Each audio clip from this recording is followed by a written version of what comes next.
بسم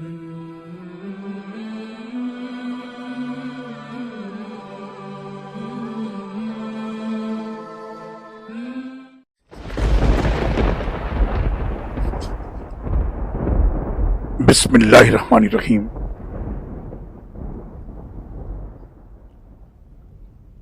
اور لوط نے جب اپنی قوم سے کہا، کیا تم سمجھ رکھنے کے باوجود بدکاری کے کام کرتے ہو؟ کیا تم شہوت رانی کے لیے عورتوں کو چھوڑ کر مردوں کے پاس جاتے ہو؟ بلکہ تم تو جہالت کے کام کرتے ہو۔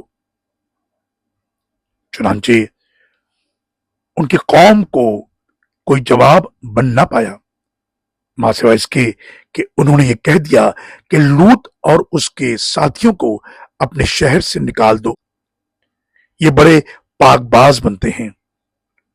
چنانچہ ہم نے لوط اور ان کے گھر والوں کو بچا لیا، ماں سوا ان کی بیوی کے، جس کے لیے پیچھے رہ جانا ہم نے مقدر کر دیا تھا۔ ہم نے ان پر پتھروں کی بارش برسائی، کیسی بری بارش ان پر ہوئی جنہیں ڈرایا گیا تھا۔ آپ کہیے کہ سب تعریف اللہ کے لیے ہے اور اس کے بندوں پر سلامتی ہو جنہیں اس نے انتخاب کیا۔ اللہ بہتر ہے یا وہ جنہیں یہ شریک بنا رہے ہیں۔ سورہ نمل آیت نمبر 54 سے لے کر 59 تک۔ اللہ اکبر اللہ اکبر